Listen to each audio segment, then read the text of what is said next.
Namaskar viewers, hello and welcome to Sansad TV. I am Tina Jha, you're watching Perspective. The 9th G20 Parliamentary Speakers Summit, the Parliament 20, will be held this week in New Delhi from 12th to 14th of October. Parliament 20, or the P20 as it is called, is an engagement group headed by the parliamentary speakers of the G20 countries. Now, it aims at bringing a parliamentary dimension to global governance.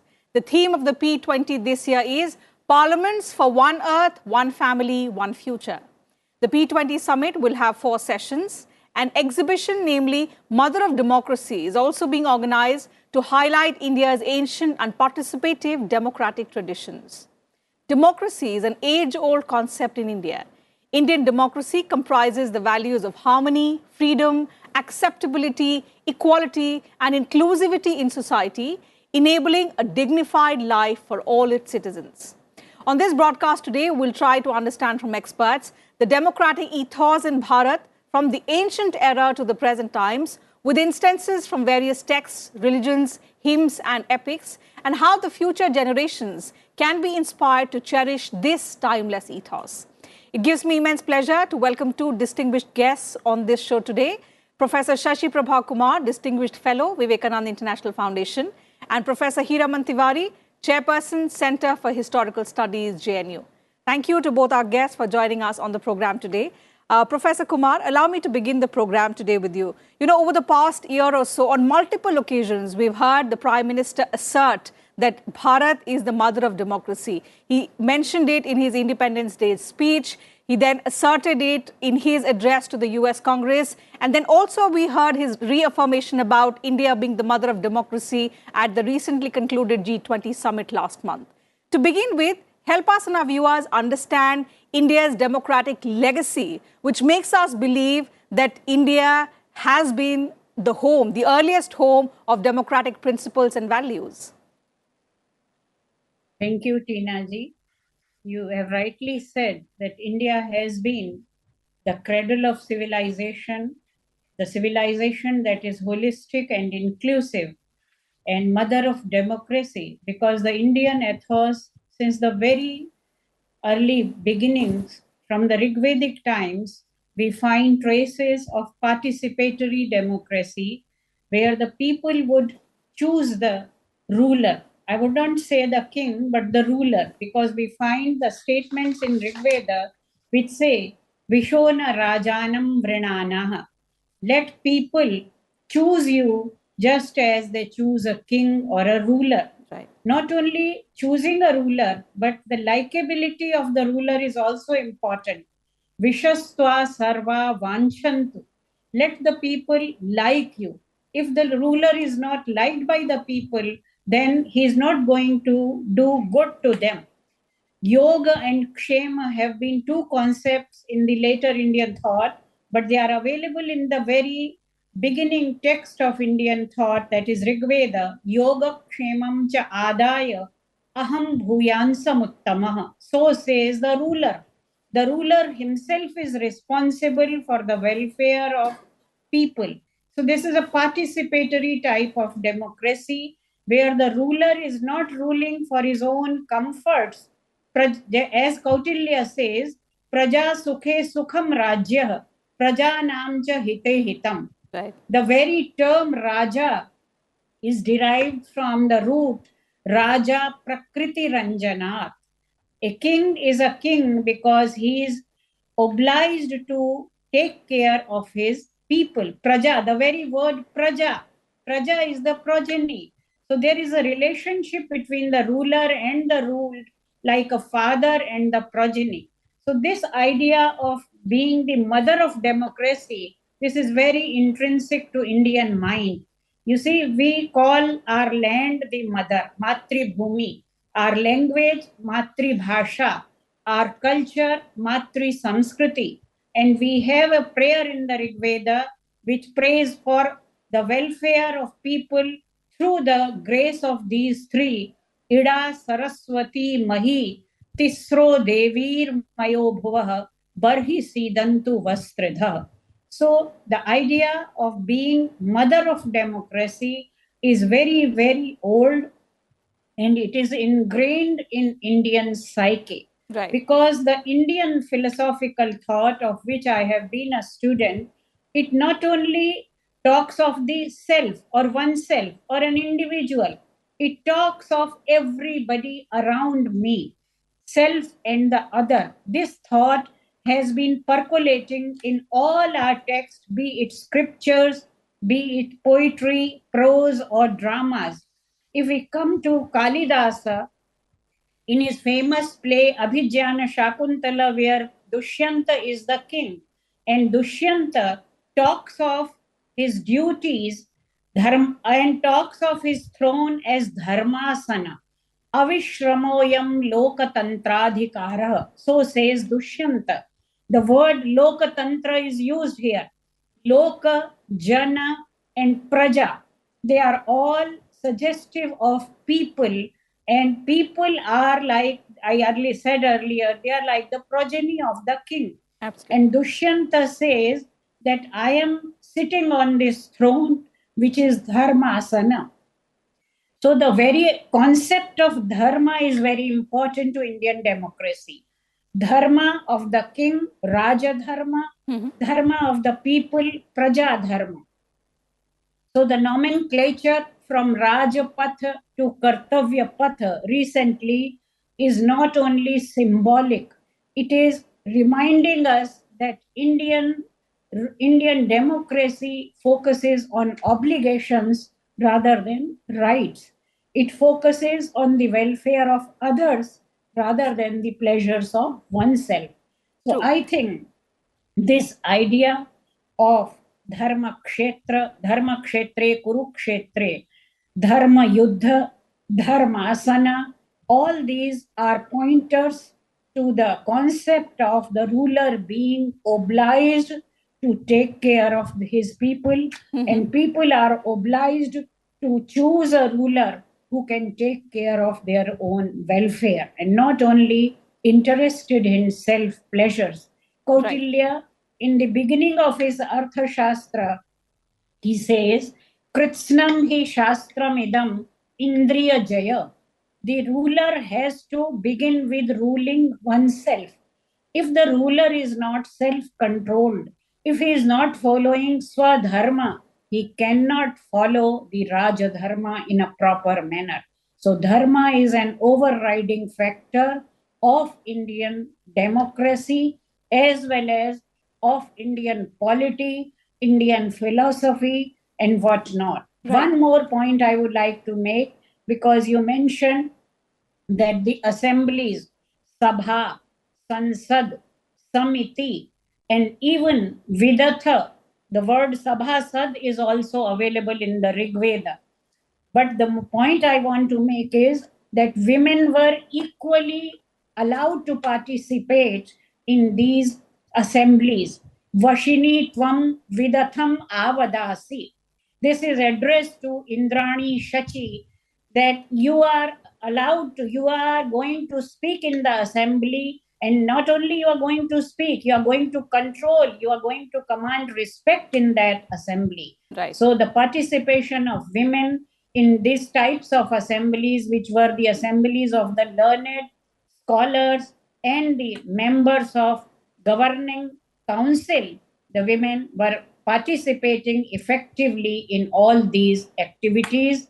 And this idea of democracy, of valuing the views of others, everybody is intertwined. You see, the Indian thought is holistic and integral.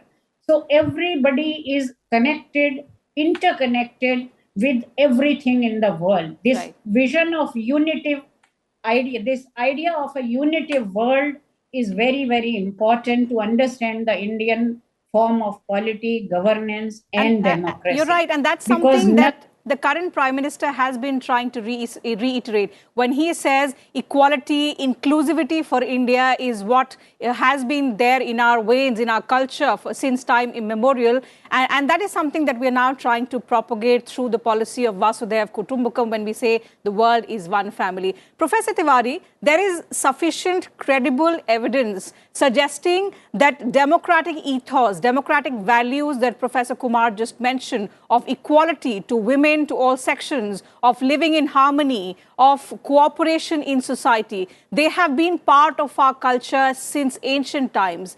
But the next question for people of our generation would be, where did we lose this significance? How did we lose the title of being the mother of democracy? And where did this narrative come about from, that Indian democracy has an impact of the Western influence?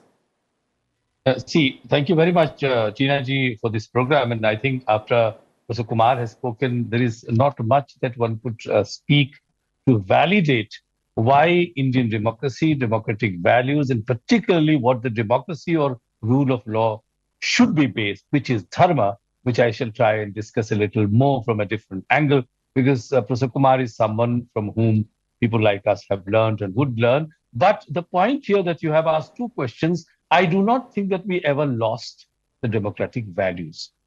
We may have lost the control of the destiny of our people of this land, and that is through invasions. And therefore, once we retraced it, of course, democracy is calibrated and changed from time to time. Even today, you have around the world multiple countries which are not very similarly governed, and the ruler is not chosen exactly. I'm not talking about the autocratic rulers. I'm talking about the democratic principles that are there prevalent in the world, in particularly in Western democracies. So yes, after the independence, we did borrow certain principles of Western democracy to speak of, say, parliamentary democracy of the United Kingdom or Great Britain as it was then. So that is one aspect. But the word that is most important, which Professor Kumar has touched and which can be discussed for hours and hours, is dharma. And it is around this word, dharma and loka. Now, as she said, Lokatantra is available in the Rig Veda. It is available in the inscriptions, certainly in the two great epics, the Ramayana and the Mahabharata. And do you know that this is the only civilization in the world, only country in the world, I'm not going to talk about nation, but only country in the world which has not one but two national epics. There has to be some significance to it. And Dr. S. Radhakrishnan, our former president, and who was also a very, very famous philosopher and writer, he had said that we are lucky to have been gifted with these two epics. And these two epics have built upon what the Rig Vedas and later on many other texts that have come in. There is not much time in this program, and Professor Kumar has quoted 5 to 6 very fundamental mantras from the Rig Veda and some sections from the Chanakya Shastra, how a ruler should be. It is dharma that makes the person, and that dharma, in fact, is very curious to read when you open the epic Ramayana in the second book, that is Ayodhya Kand, and you read on in the beginning, and suddenly what happens is that Dasharatha decides that he is no longer perhaps wants to rule it, and he wants somebody else to become the ruler. He does not decide. Of course, he has decided that Ram is to be the best person to rule this kingdom, but he needs people's ideas, people's views, and people's consent. And therefore, three kinds of people are invited in his court. One is those who control the wealth, dhanika, and those who are the ministers, and then others who are representative of loka, people. Now, how can there be a representative of people other than the king unless there is a democratic value which is percolating, as Professor Kumar said, down to the ground, whether it is sabhas, samitis, the word samsada, sabha, and all these terms emerge from the Rig Vedic tradition and then are reified in the epics, whether it is the Mahabharata or the Ramayana. And you know what he asked? He said, let me know who in your eyes is the best person suited to be chosen to rule this kingdom, ideal kingdom, of course, of Kosala or Ayodhya. And if you want to read it, multiple verses, these elders, these the controllers of the wealth or the wealth generators and the local representatives, they are speaking about the virtues of a ruler, And every virtue that is somehow narrated is circulating around what is called dharma. As Professor Kumar said, it is a subtle thing which in itself, in fact, there is another episode, and these are metaphors, you might take it, but they are suggestive of what is happening, what was happening in when Ram is speaking to Valmiki. And he's saying how he has faltered as a king, as a ruler. And he said, because you have lost dharma, the sukshmaha paramadurgeya satam dharmaha plavangama. Hridistha sarva bhutanam atma vetti shubham. So it is inside a king. They have to absorb it. They have to live that dharma. And that is not possible unless another term that Professor Kumar used and which is available in the Veda is called samana. Samani and samanam, these are, you have to consider everybody equal. If everybody is equal, then a ruler must emerge out of consensus, right, either selection or election, which is why I said that people talk about Plato's Republic, but read Plato's Republic, read the epics, read Chanakya, then you discover the difference, what kind of democratic values that are ingrained in the society, and which is why perhaps Indians have taken to democracy like fish to water. You're right. And democracy in India, as the Prime Minister has asserted time and again, is not just a structure. It is a spirit that runs deep in our societies. And as you have rightly mentioned, both our guests, how it has been existing in our society since time immemorial.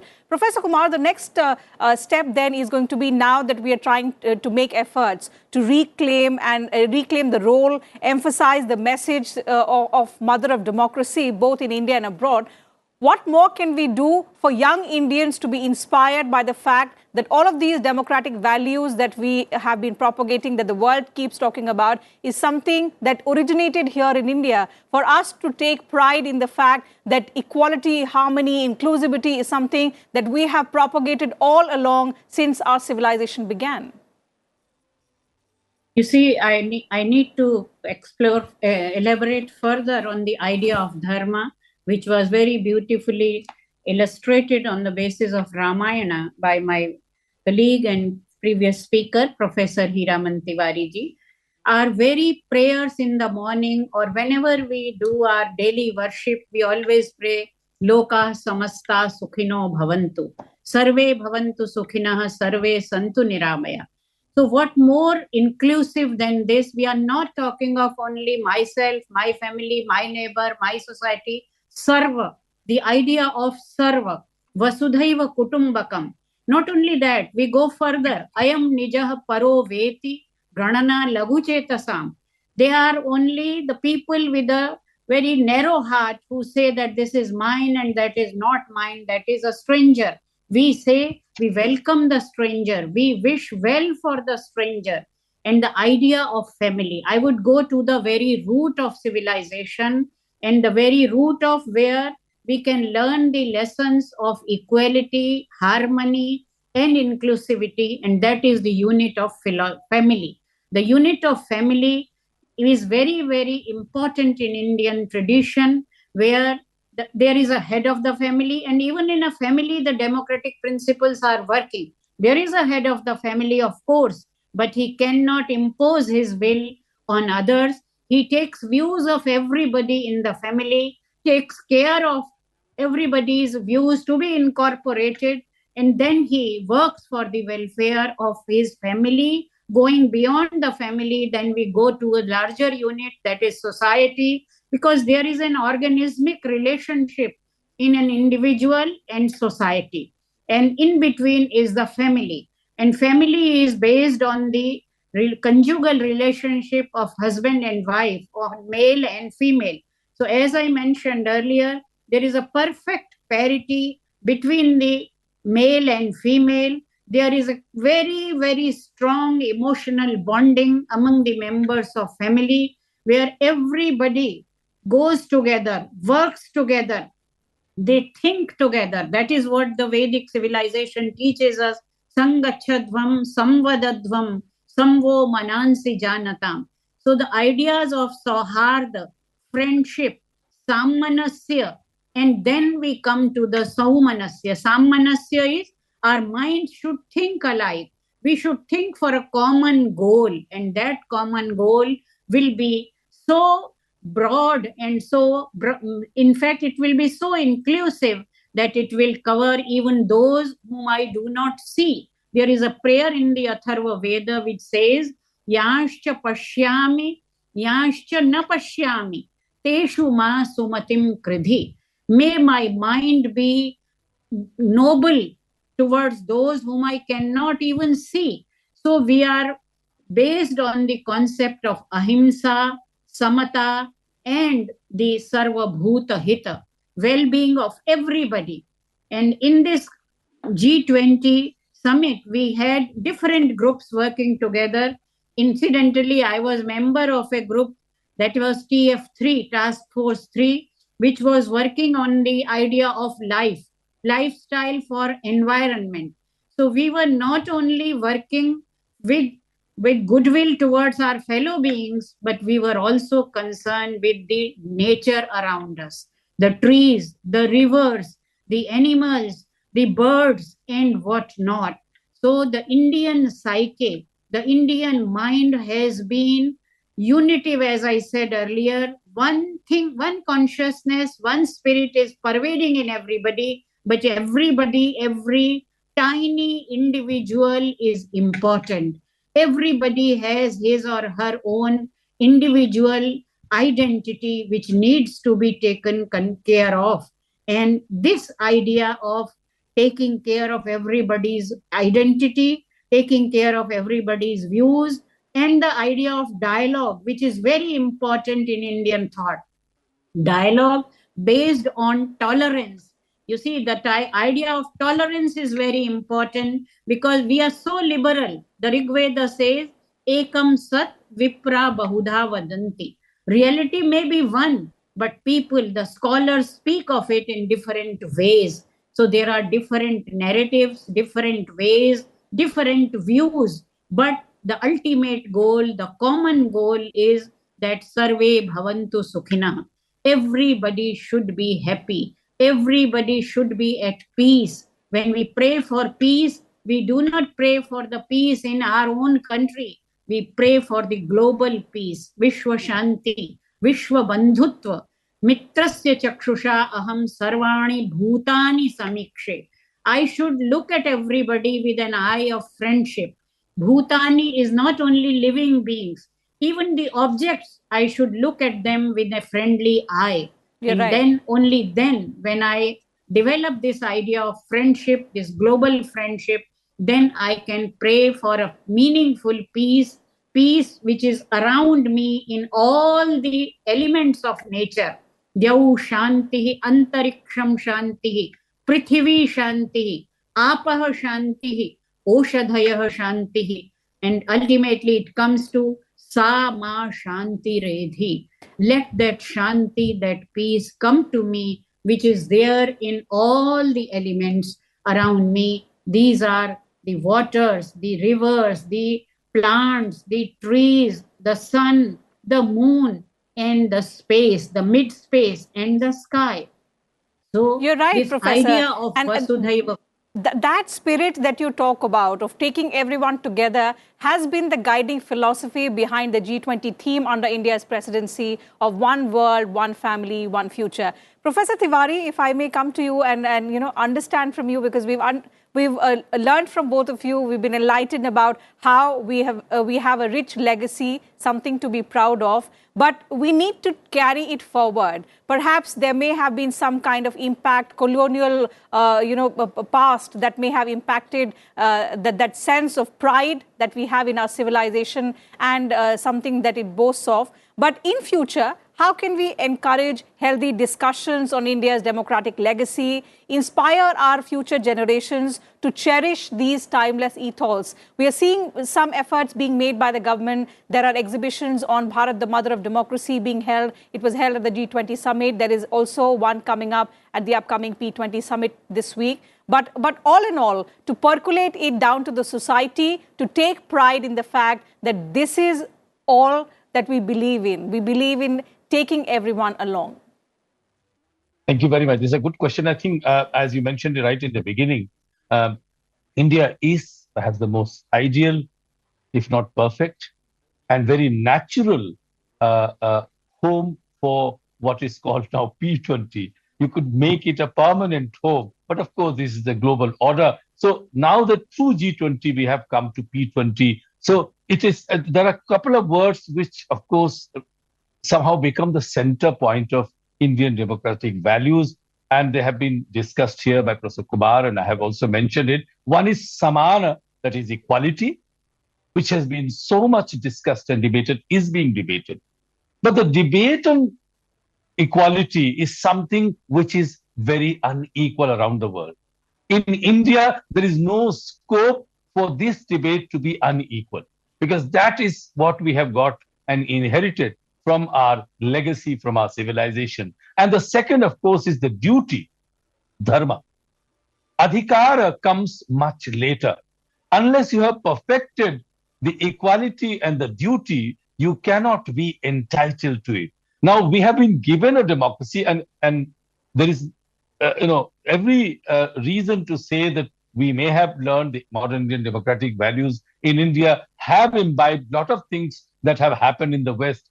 But why it is not going to wither away in India is because of its civilizational values. Yes, you said quite rightly, the debate is something, as Professor Kumar said, the debate is something which is absolutely central, another central point, and which is called Vada, an entire set of almost every school of philosophy, including what they call agnostics or charavakas. They also believe in having a discussion and trying to resolve. And the ultimate goal is that whatever is most appropriate for everybody has to be accepted. So in that sense, what is required is to disseminate the knowledge that we have got from our ancient past, and which is what the Prime Minister has been speaking over and over and over again, and exhorting us to try and look into the past. It may be dark, but you can have the knowledge of light of knowledge and discover those values. And if they are useful, we can accommodate them. If they are not useful today, they are not going to come and sit on our head and cry, no, use us. So we are independent, and there is no compulsion in ancient Indian tradition that one has to do it, as long as whatever the actions that are done, if they do not harm others, in fact, help others. And just one last point, learning from this ancient tradition, we know that during the Buddhist time, you had a proper sort of practice of electing the rulers or the head of the matha or whatever it is. And that is even today available in some form. Of course, the modern democratic principles that we follow to govern our country is mix of the Western traditions, and the spirit, as the Prime Minister is saying, of democracy is something that is keeping our values alive. It will remain alive. So P20, this Parliamentary 20 meeting, or no P20 meeting, India has the capacity to debate, to talk about how everybody could be together. And that, as Professor Kumar said, that unless everybody is satisfied, there is no reason for an individual to be satisfied. Others come first, and then you absorb and find yourself among others to be able to be part of a member of the society. And that perfectly fits in the democratic values of justice and equality, and of course, debating whether something that goes wrong or somebody who has put forth some point which need to be discussed, not discarded. Discussion is more important, not discarding, not rejecting. So in that sense, India's democratic values will remain extremely strong, and we are, as India should, and any country should, learn gradually what are the new ways that we can improve it.